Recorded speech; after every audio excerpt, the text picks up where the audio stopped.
चलते हैं श्रीमद् भागवत महापुराण। भगवान सच्चिदानंद श्री कृष्णचंद्र जो महाराज नवीन नवीन लीलाओं के द्वारा हम सबके लिए वो मार्ग प्रशस्त करते हैं, जिससे हम लीला गाकर सुनकर उनकी आज्ञा का पालन करके इस विषम संसार पर विजय प्राप्त करके श्री भगवान को प्राप्त होते हैं।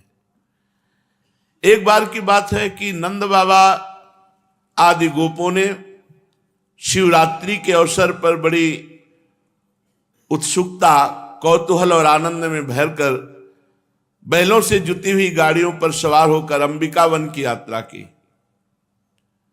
और वहां सरस्वती नदी में स्नान किया। शिवरात्रि थी, इसलिए सर्वांतर्यामी पशुपति भगवान देवादिदेव महादेव भगवती अंबिका जी का बड़ी भक्ति से अनेक सामग्रियों से पूजन किया। फिर खूब गौएं, सोना, वस्त्र, मधु और मधुर अन्न ब्राह्मणों को दान किया, ऋषि मुनियों को खिलाया पिलाया। और उनकी चाहत इतनी ही थी कि इस दान पुण्य का फल ये मिले कि देवादिदेव महादेव भगवान शंकर हम पर प्रसन्न हो।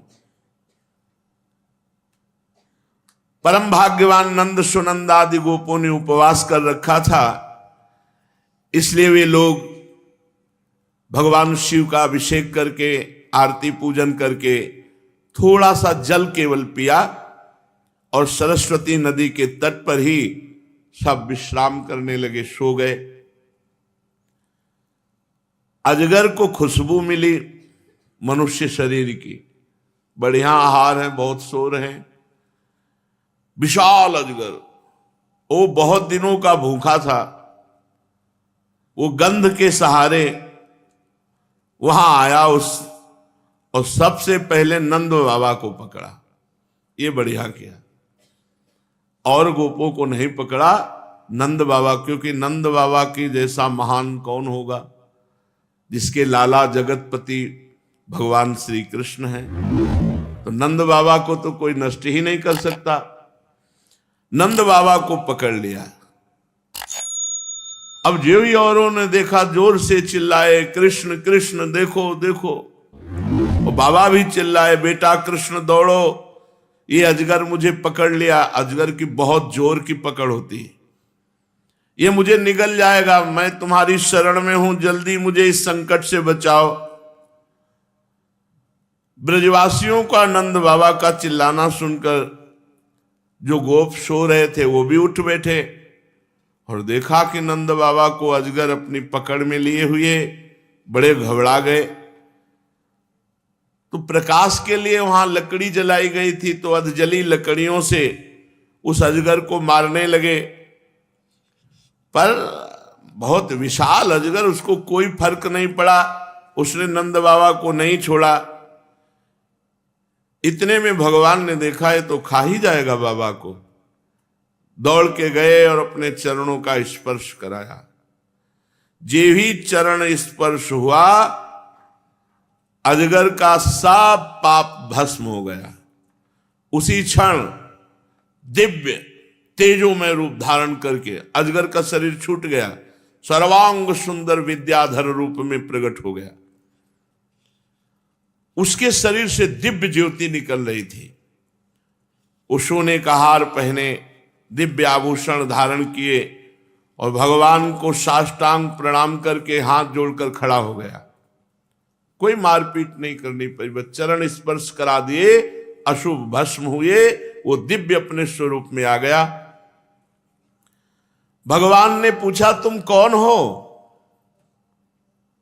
तुम्हारे अंग अंग से सुंदरता फूटी पड़ती है, तुम देखने में बड़े अद्भुत जान पड़ते हो, तुम्हें अत्यंत निंदनीय अजगर की योनि क्यों प्राप्त हुई?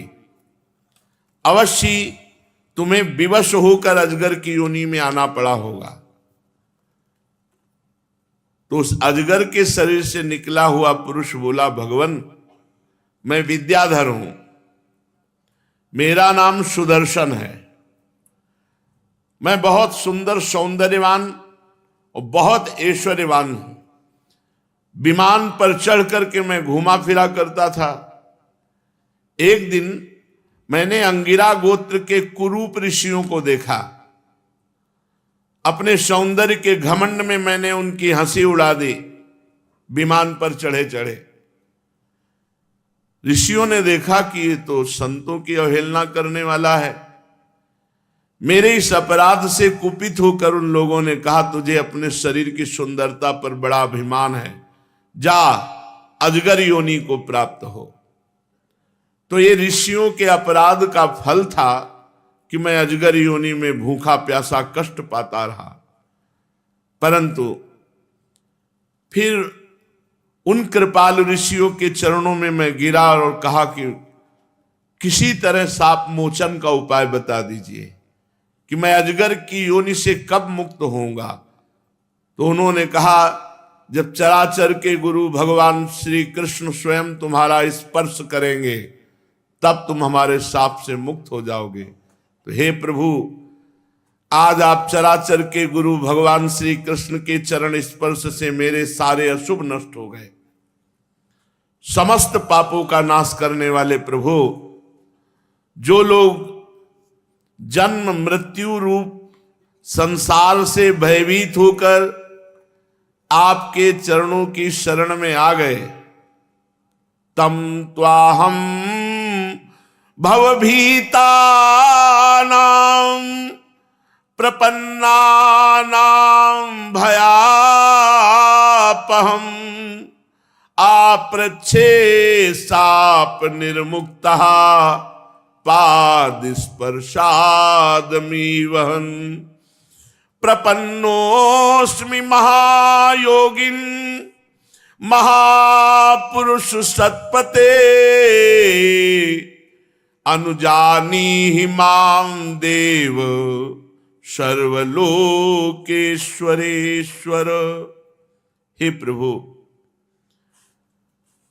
जो संसार रूपी मृत्यु से भयभीत होकर आपके चरणों की शरण ग्रहण करते हैं, वो समस्त भयों से मुक्त हो जाते हैं। भगवान के चरणों का बहुत महामहिमा में प्रभाव है। ये शब्द गोपी गीत में ये कल बहुत चिंतन हुआ। ध्येय मापदी, ध्यान करने मात्र से समस्त मंगल आपदा का नाश। ध्येय मापदी, प्रणत कामदम, जो आपके चरणों की शरण में हो जाए उनकी कामनाएं पूर्ण हो जाती है। धरणि मंडनम, ये चरण पंकजम ऐसे हैं, पृथ्वी की शोभा है। ध्येयमापदी, जो इनका ध्यान करे वो आपदा से मुक्त हो जाए, जन्म मरण से मुक्त हो जाए। यही भगवान शंकराचार्य जी ने भी बताया। गुरु कृपालो कृपया वदेत श्री विश्वेश्वर पादाम्बुज दीर्घ नौका। करुणा समुद्र गुरुदेव भगवान ने कृपा कर बताया कि अपार संसार समुद्र से जो हम डूब रहे हैं, बचने का उपाय एकमात्र भगवान के चरणारविंद। लक्ष्मी जी के द्वारा पूजित भगवान के चरणों का जो ध्यान करता है, सारे पाप ताप नष्ट हो जाते हैं।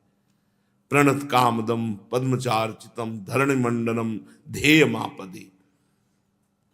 आपके भवभीतानाम प्रपन्नानाम भयापहम, प्रपन्नानाम, जो आपकी शरण में हो गए उनका भय सदा सदा के लिए नष्ट हो जाता है। मैं आपके श्री चरणों का स्पर्श प्राप्त किया, अब तीनों लोकों में मैं पावन हो गया हूं। मैं अब आपसे अनुमति चाहता हूं।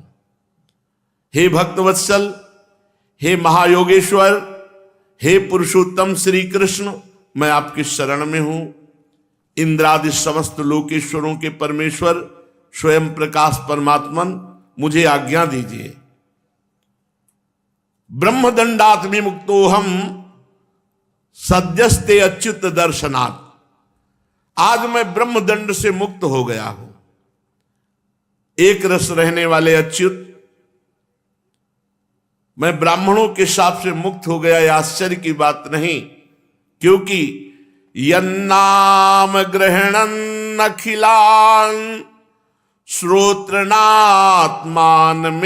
च सद्यः पुनाति किं भूयस् तस्य स्पृष्टः पदाहिते। बहुत बढ़िया बात। जिनका नाम मात्र उच्चारण करने से, नाम गान करने वाला और नाम सुनने वाला सब पापों से मुक्त हो जाते। यन्नाम संकीर्तनम यस्य सर्व पाप प्रणाशनम, यन्नाम ग्रहणन नखिलान, अखिल अखिल पापों का नाश, श्रोतनात्मान मेवच, सुनने वाला और गाने वाला दोनों निष्पाप हो जाते हैं। जो कीर्तन करते हैं उनको दुगना लाभ मिलता है, क्योंकि वो गान करते हैं और सुनते भी हैं और दूसरों को भी सुनाते हैं, तो दूसरों को सुनाने का भी उनको सुकृत प्राप्त होता है। जैसे जोर से राधा राधा नाम गा रहे, जितने लोग सुन रहे हैं उनके पाप नष्ट हो रहे हैं और आपको सबका नाम सुनाने का लाभ प्राप्त हो रहा है, और आप खुद गा रहे हैं, खुद सुन रहे हैं, बड़ा लाभ मिलता है। प्रभु मुझे तो आपने स्वयं अपने श्री चरण कमलों से स्पर्श किया, तब भला मेरी मुक्ति में क्या संदेह है। इस प्रकार सुदर्शन विद्याधर ने भगवान श्री कृष्ण की विनती की, परिक्रमा की और फिर साष्टांग प्रणाम किया और फिर भगवान से आज्ञा लेकर वो अपने लोक को चला गया। नंद बाबा आदि सब ब्रजवासी देखते रह गए। लाला का इतना बड़ा प्रताप, भारी संकट से बचा लिया। ब्रजवासियों ने निश्चय कर लिया कि भगवान हैं श्री कृष्ण। अब निश्चय हो रहा, क्योंकि वरुण लोक में यहाँ कितने ऐसे कार्य किए जो सिर्फ भगवान के द्वारा होते। सब ब्रजवासियों को निश्चय होने लगा। गिरिराज धारण किया, देवराज इंद्र चरणों में गिरा करके, अघासुर बकासुर तृणावर्त पूतना, कितने कितने उन्हें विस्मय हुआ। कितना आश्चर्य है, भगवान के स्पर्श मात्र से उसका कल्याण हो गया। उन्होंने जो नियम ले रखे थे शिवरात्रि के, वो पूर्ण किए और बड़े आदर प्रेम से श्री कृष्ण का दर्शन करते हुए, उनकी लीला गान करते हुए ब्रज में लौट आए। एक दिन की बात है, अलौकिक कर्म करने वाले भगवान श्री कृष्ण और बलराम जी रात्रि के समय वन में गोपियों के साथ विविध प्रकार के हास्य विनोद रास आदि, भगवान श्री कृष्ण निर्मल पीतांबर और बलराम जी निर्मल नीलांबर धारण किए हुए, दोनों गले में फूलों की सुंदर सुंदर माला, अंगराग, सुगंधित चंदन, सुंदर सुंदर आभूषण पहने हुए और बड़े प्रेम से आनंद से ललित स्वर में गोपियों के साथ गायन कर रहे हैं, नृत्य कर रहे हैं।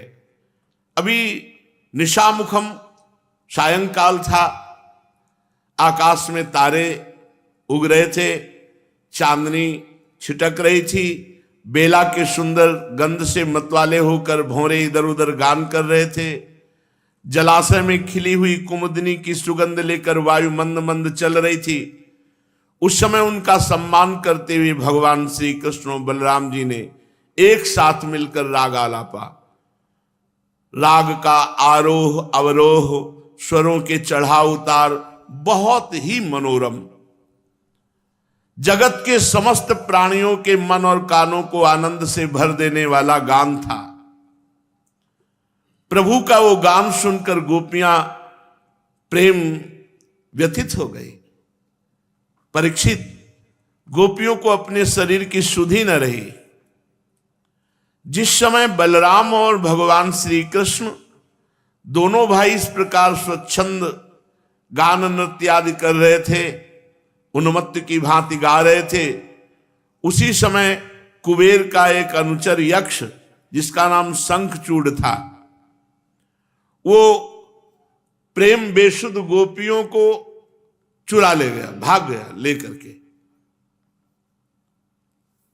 जिनके एकमात्र स्वामी भगवान श्री कृष्ण हैं, अब उन गोपियों को शुद्ध आई तो देखा ये यक्ष लिए जा रहा है, तो भगवान को पुकारा। ध्येय मापदी, जिनका ध्यान चरणों का करने मात्र से आपदा का नाश निश्चित है। उसी समय श्री कृष्ण और बलराम जी दौड़ पड़े और कहा डरना मत। अभयवाणी कहते हुए बलराम जी ने एक साल का वृक्ष उखाड़ा और उस यक्ष के पास पहुंचा। यक्ष ने देखा कि काल और मृत्यु के समान श्री कृष्ण और बलराम मेरे पास आ गए। वो मूल घबरा गया, गोपियों को तो वहीं छोड़ दिया, प्राण बचाने के लिए भागा। तब बलराम जी तो गोपियों की रक्षा के लिए वहीं खड़े हो गए और जहां वो भाग करके जाने की कोशिश करता वहीं भगवान श्री कृष्ण ने दौड़कर पकड़ लिया और एक घूंसा उस दुष्ट के सर पर मारा। चूड़ामणि के साथ उसका सर एक ही घूंसे से पिस गया। भगवान श्री कृष्ण शंखचूड को मारकर वो मणि लेकर के आए और वो मणि बलराम जी को दे दी और समस्त गोपिकाओं को सुख पहुंचाया।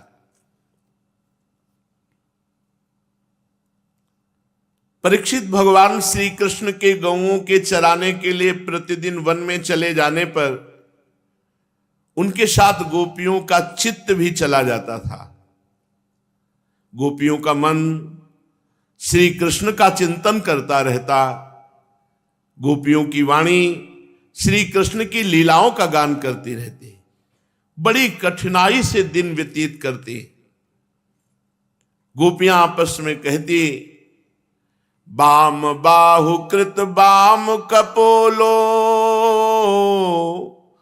वल्गी त्रिभूरधरार्पित वेणुम कोमलांगुलिभिराश्रित मार्गम गोप्य ईरयति यत्र मुकुंदः व्योमयानवनिता सा सिद्धैर् विस्मितास्तदुपधार्य सलज्जा काम मार्ग गण समर्पित चित्ता कश्मलम ययुरपस्मृत निव्यः। अरे सखी, अपने प्रेमी जनों को प्रेम वितरण करने वाले और द्वेष करने वालों को मोक्ष प्रदान कर देने वाले श्याम सुंदर नटनागर जब अपने बाएं कपोल को बाईं बाह की ओर लटका देते हैं और अपनी भौहें नचाते हुए बांसुरी को अधरों से लगाते हैं, तब अपनी सुकुमार अंगुलियों को उसके छेदों पर फिराते हुए मधुर तान छेड़ते हैं। उस समय क्या होता है कि सिद्ध पत्नियां, देवियां ये आकाश में अपने पति सिद्ध गणों के साथ विमानों पर आ जाती हैं और उस वंशी की तान को सुनकर अत्यंत ही चकित तथा विस्मित हो जाती हैं।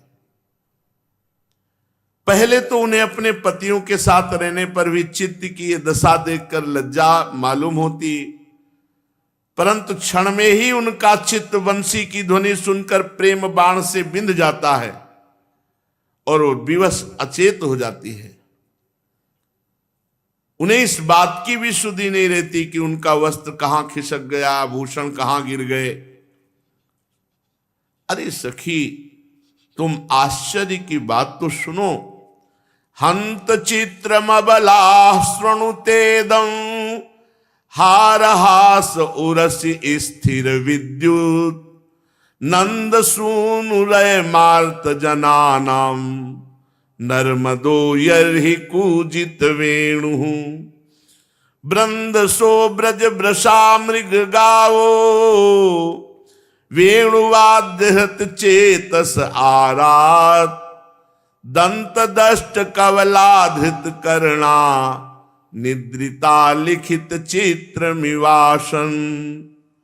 अरे सखी, तुम आश्चर्य की बात सुनो। ये नंद नंदन ऐसे दिन व्यतीत करती हैं गोपियां, आपस में बैठकर भगवान की रूप माधुरी, गुण माधुरी, महिमा का वर्णन करती हुई। अरे गोपियों, तुम ये आश्चर्य की बात सुनो ये नंद नंदन कितने सुंदर हैं। पहली ने कहा, जब वाम कपोल को वाम भुजा की तरफ झुकाकर अधरों पर बंशी विराजमान करके तिरछी चितवन से व्योम में विराजमान सिद्धों की पत्नियां और सिद्ध ये प्रेम विकल हो जाते हैं। दूसरी कहती है, नंद नंदन कितने सुंदर, जब हंसते हैं ना खुल के, तब हास्य रेखाएं हार का रूप धारण कर लेती है, शुभ्र मोती सी चमकने लगती है। अरे सखी, उनके वक्षा स्थल पर लहराते हुए हार में हास्य की किरणें चमकने लगती हैं।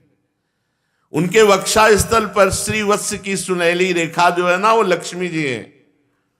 वो तो ऐसी जान पड़ती मानो श्याम मेघ पर बिजली विराजमान हो स्थिर रूप से। कितने करुणामय हैं हमारे श्याम सुंदर। वे जब दुखी जनों को सुख देने के लिए विरहियों के मृतक शरीर में प्राणों का संचार करने के लिए बांसुरी बजाते हैं, तब ब्रज के झुंड बैल गौवें और हरिण उनके पास ही दौड़ाते हैं। केवल आते ही नहीं सखी, दांतों से चबाया हुआ घास का ग्रास उनके मुंह में ज्यों का त्यों ऐसा पड़ा रहता, ना वो निगल पाते, ना उगल पाते और ना चबा पाते हैं। दोनों कान खड़े करके स्थिर भाव से केवल वंशी की ध्वनि का पान करते हैं और ऐसे लगते हैं मानो भीत पर लिखे हुए चित्र हों। उनकी ऐसी दशा होना स्वाभाविक है, क्योंकि श्याम सुंदर की बांसुरी की तान का प्रभाव ऐसा है जो उनके चित्त को चुरा लिया। हे सखी, जब ये नंद के लाडले लाल अपने सिर पर मोर पंख का मुकुट बांध लेते हैं, घुंघराली अलकों में फूल के गुच्छे खोस लेते हैं, बरहिण स्तबक धातु पलासैर बद्ध मल्ल परिबर्ह विडंबा करहि चित सबल आलिस गोपैर गाह समाव्यति यत्र मुकुंदः तर्हि भग्न गतया सरितो वै तत्पदाम्बुज रजो नील नीतम स्पृहयतिर्वय मिवा बहु पुण्या प्रेम वेपित भुजा स्तमितापः अनुचरै समनु वर्णित वीर्य आदि पुरुष इवाचल भूति बनचरो गिरि तटेषु चरन्तिर वेणुनाभयति गाह सयदाहि। जब ये नंद के लाडले लाल अपने सिर पर मोर पंख का मुकुट बांध लेते हैं, घुंघराली अलकों में फूल के गुच्छे खोस लेते हैं, रंगीन धातुओं से अपना अंग अंग रंग लेते हैं, नए नए पल्लवों से ऐसा वेश सजाते हैं जैसे कोई बहुत बड़ा पहलवान हो, और फिर बलराम जी तथा ग्वाल बालों के साथ बांसुरी में जिस गाय का नाम लेकर पुकारते, रभाती हुई वो भागती हुई आ जाती है। प्यारी सखियों, जब ये बंशी बजाते हैं तो नदियों की गति रुक जाती है। वे श्याम सुंदर की बांसुरी सुनने के लिए प्रवाह रुक जाता है। वे चाहती हैं कि वायु उड़ाकर प्रीतम श्याम सुंदर के चरणों की धूल हमारे पास पहुंचा दे और उसे पाकर हम निहाल हो जाएं। सखियों, जैसे नंद नंदन श्री कृष्ण का आलिंगन करते समय हमारी भुजा कांप जाती है, जड़ता रूप संचारी भाव का उदय हो जाता है और हम अपने हाथों को हिला भी नहीं पाती, वैसे ही वे भी प्रेम के कारण कांपने लगती हैं। दो चार बार अपनी तरंग रूप भुजाओं को कांपते कांपते उठाती तो अवश्य हैं, परंतु फिर विवश होकर स्थिर हो जाती हैं, प्रेमावेश से स्तंभित हो जाती है। अरिवीर जैसे देवता लोग अनंत और अचिंत्य ऐश्वर्यों के स्वामी भगवान नारायण की शक्तियों का गान करते हैं, वैसे ही ग्वाल बाल अनंत सुंदर नटनागर भगवान श्री कृष्ण की लीलाओं का गान करते रहते हैं। वे अचिंतेश्वर संपन्न श्री कृष्ण जब श्री वृंदावन में विहार करते रहते हैं, बांसुरी बजाते हैं, तो गिरिराज गोवर्धन की तराई में चरती हुई गौओं को जब बांसुरी की ध्वनि सुनाई पड़ती तो दौड़कर सब उनके समीप आ जाती है। बनलता तरव आत्मनि विष्णु व्यंजयन्त इव पुष्प फलाढ्या प्रणत भार विटपा मधुधारा प्रेम हृष्ट तनवः ससृजुः स्म दर्शनीय तिलको बनमाला दिव्य गंध तुलसी मधुमत्तैः अलिकुलैरलघु गीतमभीष्ट माद्रियन् यर्हि संधित वेणुः सरसि सारस हंस विहंगास चारु गीत हृत चेतस एत्य हरिमुपासत ते यत चित्ता हंत मीलित दृशोधृत मौना।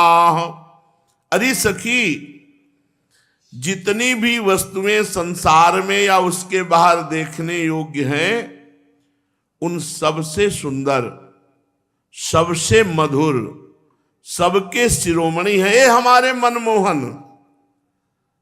देखो उनके सांवले ललाट पर जब केसर मिश्रित चंदन, एक और कितनी फपती, देखते रह जाओ। गले में घुटनों तक लटकती हुई बनमाला, उसमें पिरोई हुई तुलसी की दिव्य गंध, और गंध से मधुर मधुर मधु से मतवाले होकर झुंड के झुंड भौरे कैसा गुंजार कर रहे। देखो कितने सुंदर है, मानो गोपी के सामने भगवान श्री कृष्ण का रूप प्रकाशित है। अरे सखी, हमारे नटनागर श्याम सुंदर भौरों की उस गुनगुनाहट का आदर करते हैं। देखो ना, तभी तो उन्हीं के स्वर में स्वर मिलाकर अपनी बांसुरी बजा रहे हैं। उस समय सखी मुनिजन मोहन संगीत को सुनकर सरोवर में रहने वाले सारस हंस आदि पक्षियों का भी चित्त उनके हाथ से निकल जाता है। वो भी विवश होकर प्यारे श्याम सुंदर के पास आ बैठते हैं, आंखें मूंद लेते हैं, चुपचाप चित्त एकाग्र करके मानो भगवान की आराधना कर रहे हैं, मानो कोई विहंगम वृत्ति के रसिक परमहंस ही हो। भला कहो तो ये कितने आश्चर्य की बात है। अरे सखी, ये हमारे श्याम सुंदर जब पुष्पों के कुंडल बनाकर कानों में धारण कर लेते हैं, शाहबलः सृगवतंस विलासः शानुसुचित भृतो ब्रज देव्यः हर्षयन् यर्हि वेणुरवेण जात हर्ष उपरंभति विश्वम महदति क्रमण संकित चेता मंद मंद मनुगर्जति मेघः सुहृदमभ्यवर्षत सुमनोभिः छायया च विदधत प्रतपत्रम। ये हमारे श्याम सुंदर जब पुष्पों के कुंडल बनाकर अपने कानों में धारण करते हैं और बलराम जी के साथ गिरिराज जी के शिखरों पर खड़े होकर संपूर्ण विश्व को आनंदित करते हुए बांसुरी बजाते हैं। बांसुरी क्या बजाते हैं, आनंद में भरकर उसकी ध्वनि के द्वारा सारे विश्व का आलिंगन करने लगते हैं। हे सखी, उस समय श्याम मेघ बांसुरी की तान के साथ मंद मंद गरजने लगते हैं। मंद मंद क्योंकि उनके चित्त में इस बात की शंका बनी रहती कि कहीं मैं जोर से गर्जना कर उठूं और वो कहीं बांसुरी के तान के विपरीत पड़ जाए, उसमें बेसुरापन ले आए तो मुझसे भगवान श्री कृष्ण का अपराध बन जाएगा। सखी, वो इतना ही नहीं करते, वो जब देखते कि हमारे सखा घनश्याम को धूप लग रही है, तब वो उनके ऊपर आकर छाया कर लेते हैं, उनका छत्र बन जाते हैं बादल। अरे वीर, और सुनो, इतना ही नहीं, वो प्रसन्न होकर बड़े प्रेम से उनके ऊपर अपना जीवन ही न्यौछावर कर देते हैं। नन्ही नन्ही फूलों के रूप में ऐसा बरसने लगते हैं मानो दिव्य पुष्पों की वर्षा कर रहे हों। कभी कभी बादलों की ओट में छिपकर देवता लोग भी पुष्प वर्षा कर जाया करते हैं। विविध गोप चरणे सुविदग्धो वेणुवाद्य उरुधा निज शिक्षा, तव श्रुता सती यदाधर बिंबे दत्त वेणुरनयत स्वर जाति। कोई सखी कहती, यशोदा जी तुम्हारे सुंदर कुंवर ग्वाल बालों के साथ खेल खेलने में बड़े निपुण हैं। रानी जी, जब तुम्हारे लाडले लाल सबके प्यारे तो हैं ही, चतुर भी हैं। देखो ना, ये बांसुरी बजाना किसने सिखाया उनको?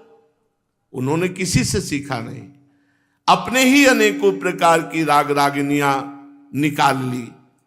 जब वे अपने बिंबा फल सदस्य लाल लाल अधरों पर बांसुरी रखकर ऋषभ निषाद आदि स्वरों की अनेक जातियां बजाने लगते हैं, तो शवन सस्तदुपाधार्य सुरेशा शक्र सर्व परमेष्ठि पुरोगा, कवय आनत कंधर चित्ता कश्मलम ययुरनिश्चित तत्वा, निज पदाब्ज दलैर ध्वज वज्र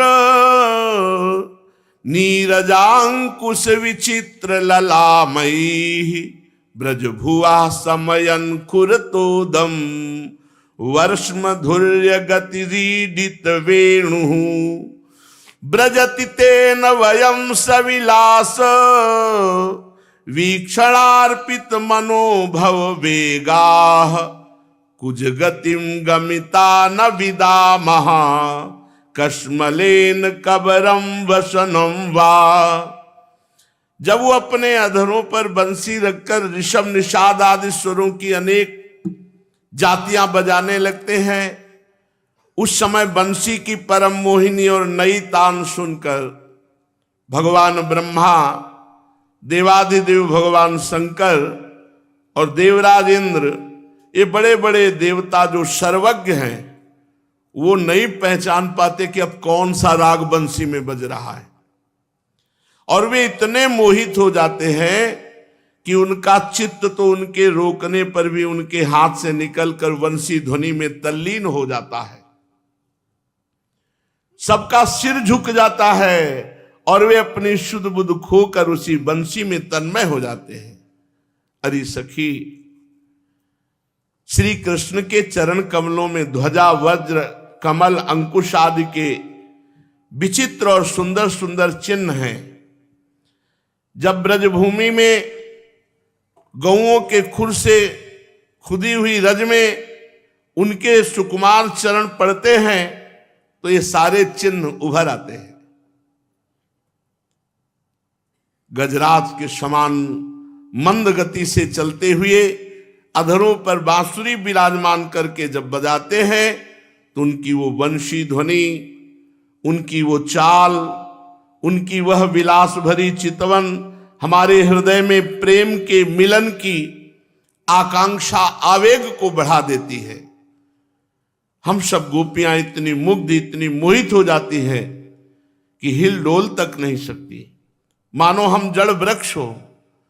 हमें तो इस बात का भी पता नहीं चलता कि कौन से अंग पर कौन सा आभूषण है या वस्त्र है या नहीं है। अरे सखी, मणिधरा क्वचिदा गणयंगा मालया दयित गंध तुलस्या, प्रणयिनोनुचरस्य कदांसे प्रक्षिपन भुजम गायत यत्र, क्वणित वेणुरव वंचित चित्ता, कृष्ण मनवसत कृष्ण गृहिण्या, गुणगणार्ण मनुगत्य हरिण्यो गोपिका इव विमुक्त गृहाशा, कुंद दाम कृत कौतुक वेशो, गोप गोधन व्रतो यमुनायाम, नंद सूनुरन घे तव वत्सो, नर्मदा प्रणयी नाम विजहार। अरे वीर, उनके गले में मणियों की माला बहुत ही भली मालूम होती है। तुलसी की मधुर गंध उन्हें बहुत प्यारी है। इसी से तुलसी की माला को तो कभी उतारते ही नहीं, सदा धारण किए रहते हैं। जब वे श्याम सुंदर उस मणियों की माला से गौओं की गिनती करते करते किसी प्रेमी सखा के गले में बांह डाल देते हैं और भाव बता बता कर बांसुरी बजाते हुए गाने लगते हैं, उस समय बजती हुई उस बांसुरी के मधुर स्वर से मोहित होकर कृष्ण सारमृगों की पत्नी हरनिया अपना चित्त उनके चरणों पर निछावर कर देती हैं। और जैसे हम गोपियां अपने घर गृहस्थी की आशा अभिलाषा को छोड़कर गुण सागर नटनागर नंद नंदन को घेरे रहती है, वैसे ही वे भी उनके पास हिरनियां दौड़ आती हैं और वहीं एकटक देखती हुई खड़ी रह जाती हैं, लौटने का नाम भी नहीं लेती। नंदरानी यशोदा जी, वास्तव में तुम बड़ी पुण्यवती हो, तभी तो तुम्हें ऐसे पुत्र मिले हैं। तुम्हारे वे लाडले लाल बड़े प्रेमी हैं, उनका चित्त बड़ा कोमल है। वे प्रेमी सखाओं की तरह तरह से हास परिहास के द्वारा सुख पहुंचाने की चेष्टा करते रहते हैं।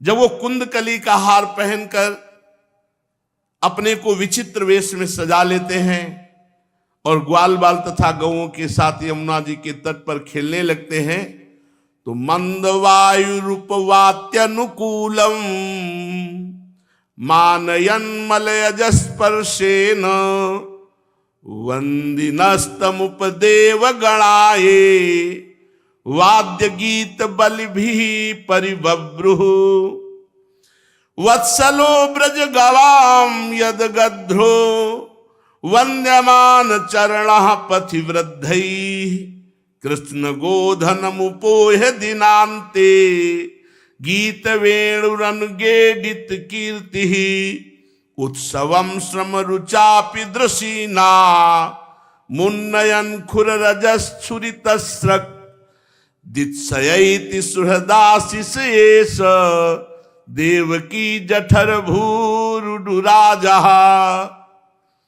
जिस समय यमुना के पावन तट पर अपने सखाओं के साथ खेलने लगते हैं, तो उस समय मलयज चंदन के समान शीतल सुगंधित स्पर्श से मंद मंद अनुकूल बहकर वायु तुम्हारे लाला की सेवा करती है। और हे यशोदा जी, गंधर्वादि उपदेवता बंदी जनों के समान गा गा कर तुम्हारे लाला को संतुष्ट करते हैं, अनेकों प्रकार की भेंट देते हुए सब ओर से घेर कर उनकी सेवा करते हैं। अरे सखी, श्याम सुंदर ब्रज की गौओं से बड़ा प्रेम करते हैं। देखो ना, हम ब्रजवासी और गौओं के लिए उन्होंने गोवर्धन धारण किया। अब तो वो गौएं लौटाकर आते होंगे। देखो सायंकाल हो चला है, तब इतनी देर क्यों हो गई सखी? अरे रास्ते में बड़े बड़े ब्रह्मादि वयोवृद्ध शंकर आदि ज्ञान वृद्ध उनके चरणों की वंदना जो करने लगते हैं, अब गौओं के पीछे पीछे बांसुरी बजाते हुए वे आते ही होंगे। ग्वाल बाल उनकी कीर्ति का गान कर रहे होंगे। देखो देखो ना, वो आ रहे हैं। गौओं के खुरों से उड़ उड़कर बहुत सी धूल बनमाला पे पड़ गई। वे दिन भर जंगलों में घूमते घूमते थक गए हैं। देखो कितनी सुंदर शोभा है, हमारी आंखों को कितना सुख मिल रहा है, कितना आनंद दे रहे हैं। ये यशोदा जी की कोख से प्रकट हुए सबको आह्लादित करने वाले चंद्रमा हम प्रेमी जनों की भलाई के लिए, हमारी आशा अभिलाषाओं को पूर्ण करने के लिए हमारे पास आ रहे हैं। मद विघूर्णित लोचन ईशन मानदः स्वसुहृदाम बनमाली बदर पांडुवदनो मृदुगंडम मंडयन कनक कुंडल लक्ष्म्या यदुपति द्विरद राज विहारो यामिनी पतिरिवैष दिनांते मुदित वक्त्र उपयाति दुरंतम मोचयन ब्रज गवाम दिन तापम। सखी देखो कैसा सौंदर्य है, मद भरी आंखें चढ़ी हुई, कुछ कुछ लालिमा लिए हुए प्रभु श्री कृष्ण की आंखें कैसी भली जान पड़ती, गले में बनमाला लहरा रही, सोने के कुंडलों की कांति से अपने कोमल कपोलों को अलंकृत कर रहे हैं। श्री मुखारविंद पर अध पके बेर के समान कुछ पीलापन जान पड़ता है, क्योंकि धूल जम गई। रोम रोम से विशेष प्रकार से मुख कमल प्रसन्नता फूट रही। देखो देखो, अभी अपने सखा ग्वाल बालों को सम्मान करके उन्हें विदा कर रहे हैं। देखो देखो सखी, ब्रज विभूषण श्री कृष्ण गजरात के समान मद भरी चाल से इस संध्या वेला में हमारी ओर आ रहे हैं।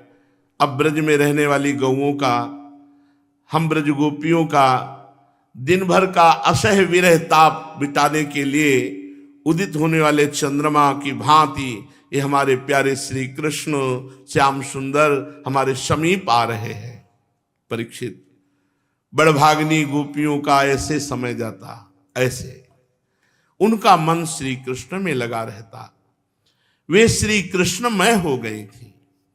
जब भगवान श्री कृष्ण दिन में गौओं को चराने के लिए वन में चले जाते, तब वे उन्हीं का चिंतन करती रहती और अपनी अपनी सखियों के साथ अलग अलग उन्हीं की लीलाओं का गान करके उसमें रम जाती। इस प्रकार उनके दिन बीतते। आगे अरिष्टासुर का उद्धार और कंस का दिखाई देता है पक्ष लिए हुए, लेकिन है श्री कृष्ण पक्ष में ही। कंस के द्वारा से अक्रूर जी का ब्रज में भेजा जाना और भगवान को मथुरा, वात्सल्य, सख्य और माधुर्य, यही तक। अब आगे भारी ऐश्वर्य का खेल है। जैसे यहाँ ब्रज में ऐश्वर्य छुपा हुआ है, ऐसे ही मथुरा और द्वारिका में माधुर्य छुपा हुआ है। वहां तो ऐश्वर्य की ही प्रधानता का वर्णन है। और बात से लगेगा, अब चर्चा होगी कि प्रभु मथुरा में ऐसा बोले, प्रभु द्वारिका में, अभी तक घर की बात हो रही थी। तो ये हम बता देते हैं, ये जो प्रभु आए थे ना देवकी नंदन, यही गए हैं, अपने ब्रजेश नंदन नहीं गए। पक्की लिखित बात कह रहा हूं, ये केवल भावात्मक बात नहीं है। ये ग्रंथ में लिखित श्री राधा माधव ग्रंथ में, राधा माधव चिंतन ग्रंथ में भाई जी ने उसको बहुत सिद्धांत और श्लोकों से दिखाया, ग्रंथों से एकत्रित करके। नंद बाबा के यहाँ ब्रज के जो अधीश्वर प्रभु हैं वो कभी यहां से नहीं गए। और आप मानो ब्रज में दो अवतार हुए, एक मथुरा में अवतार हुआ था और एक बाबा के यहाँ हुआ था। तभी हमारे महाप्रभु कह रहे हैं कि हमारे लाल जो प्रगटे हैं, चलो भाई आनंद आज नंद के द्वार, दास अनन्य भजन रस कारण। अनन्य भजन रस का जो स्वरूप है वो लाल जो प्रिया जो हमारी जो है वही प्रकट हो रहे हैं। अब देखो, जब लाडली जो प्रकट होती कहते चलो वृषभान गोप के द्वार, जन्म लियो मोहन हित श्यामा। और जब अभी आगे आप प्रसंग में देखेंगे, अक्रूर जी को दुभुज मुरली मनोहर के दर्शन नहीं हुए, शेष पर शयन करने वाले अनंत महिमाशाली भगवान के दर्शन हुए। फिर आंख खोल के देखा, जल के बाहर तो श्री कृष्ण बलराम, जल के नीचे तो वही बलराम जी, शेष जी और भगवान सैया पर शयन कर रहे। माधुर्य का ये जो क्षेत्र है, वृंदावनम परित्यज्य पादमेकम न गच्छति। हमारे प्रभु नहीं गए, वो हैं। जो प्रभु आए थे देवकी नंदन, वही मथुरा गए और वही द्वारिका लीला करके अंतर ध्यान की लीला की। हमारे प्रभु यहीं विराजमान है। शेष चर्चा आगे। श्री राधा वल्लभ लाल की।